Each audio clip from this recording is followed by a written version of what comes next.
Hi guys, welcome to episode number 3 of MerlyandJoe.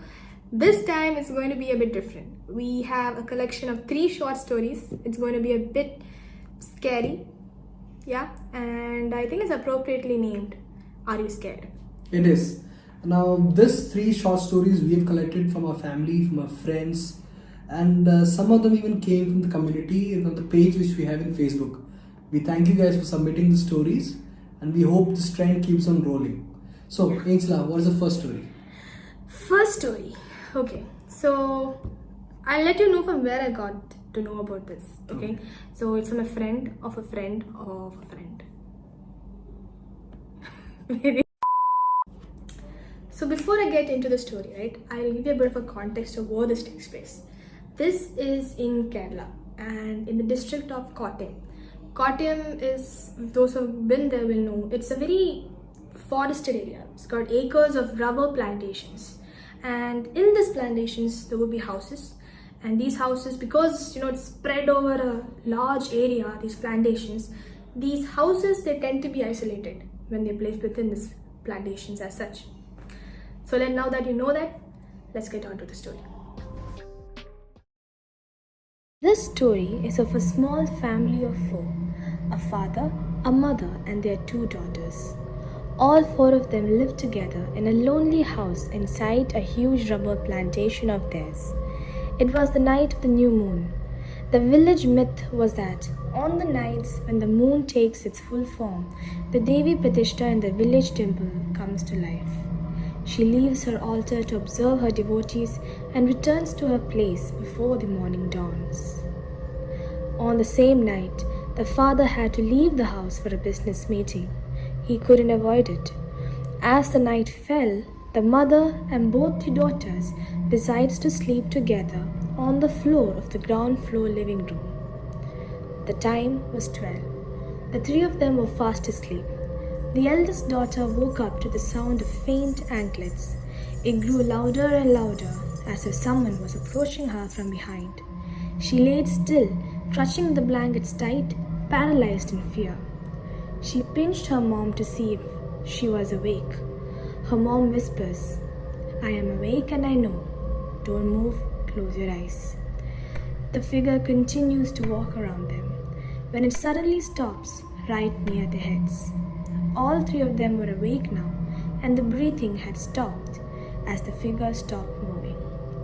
Then the anklet started tinkling again. This mysterious energy started shuffling, and to the biggest horror, laid down next to them. None of them had the courage to open their eyes and look. Maybe it was out of fear or tiresome. When the morning dawned, the 3 of them woke up. None of them could remember how they went to sleep last night or when the figure left. Are you scared? I mean, yeah, there is certain elements to the story which is scary, but I would give it maybe 6 or 7 out of 10. I mean, I do understand that there are places in Kottayam where, this stuff can happen. Yeah, see, I was pretty freaked out when I heard this because I don't think I'll ever be able to sleep knowing that there was someone standing right next to my head while I'm sleeping, and then the worst of all laid out, and then kind of, I don't know, I won't be able to sleep. It's funny you said that because the next story which I'm going to say has a certain element to it. Anyways, guys, if you like the story or if you feel like 6 or 7 is too much or too low, I want you to go down and comment, ring the notification bell, and share this video. Alright, now it's my turn. Okay, this story, it comes actually from one of my very close friends. He told the story, so I think that gives a bit of relevance to the story because this is not a guy who actually makes up stuff, and there's no example of him telling really tall tales before. So when he told me, I was a little scared. Now, before I start on the story, I want to give you a little bit of perspective. So this story happens in Bangalore. And in Bangalore, what happens is when people from Kerala like us, we come to Bangalore, we stay in PGs or hostels, which is called dormitories. We stay over there, and then when the college finishes, we pass out and we come back in. So now, this guy was actually, he rented an apartment, he's staying over there. But occasionally, what happens is he goes to his friends' dormitories to hang out over there and just chill. But most of the dormitories in Bangalore, all those who studied over there, they know that this is not fully permitted. There are wardens or there are people out there who's looking for the property. They don't allow any visitors to come in or go out after maybe 8 in the night or 9 in the night. So, after a night with his friends, where they were chilling and playing Call of Duty, he decides that it's almost 3 a.m. in the morning and he decides that it's time to go. Because he didn't want to be caught by the warden in the morning. His dormitory policy that there are no guests allowed. He had sneaked in and now he's planning to sneak out. He starts walking across the hall to reach the roof and jump across the wall. He must have done it at least 100 times since he joined the college. But he hears a shuffling above the stairs and he finds that the warden is having a smoke. At first, he decides to hide and wait for the warden to pass. Now, one thing you must know about Bangalore, India is that it gets really chilly in the night. He had not worn a jacket. He felt that he cannot wait any longer, so he decides to tiptoe and use the west wing. He is aware that if he cuts across the west wing, he can reach to the wall, scale it and then jump across. And east wing and west wing is identical in layout, but that is where the similarities are at an end. You see, there was an unwritten rule followed by all the people residing in the dormitory. Avoid the west wing. And if you can't, you must absolutely stay away from its very famous triangle corridors. This dormitory has been built during the time of British rule in India, and most of it has been rebuilt, except for the west wing. Students and wardens generally talk about these corridors with a lot of fear. Even though people claim most of its stories are just, stories, nobody could explain the sheer number of suicides and deaths which have happened there in its 100-year-old history. Being a new fresher in college at that time, he was not aware of the stories. So as per him, it doesn't make sense what he saw next, as it was not his mind playing tricks. He started walking across, and as soon as he hit the end of the corridor, he started feeling a presence. He can't explain it. It felt like there was someone standing behind him. Now at first, he was not worried. Not because of any element. He felt like maybe the warden caught him. So he turns around and sees no one. He was surprised. Then he started walking. Now he felt that someone was closer. He felt it was right behind him, maybe like about 10 feet down to 6 o'clock. Now this starts scaring him. He starts walking faster because whatever he was feeling was making him uncomfortable. Then he stopped. He calmed himself down because he felt silly. After all, there was no proof that someone was following him. He takes in a deep breath and he starts walking. But this time, he felt a wind blow across his ear. And he felt like someone or something is resting its cheek on his shoulder. He starts hearing a voice like a low moan. But then he realized, to his terror, it was a laugh, a cruel, demonic laugh, right next to his ear. This was too much for him, and he starts running down the corridor. He was panting and reeling from terror. The entire hall had this creepy red light. He couldn't explain it. It didn't feel like it came from a light source. There was no tubelights or bulb. He felt like he was in hell.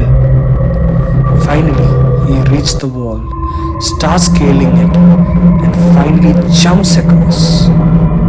Maybe it was the sheer exhaustion and the fright.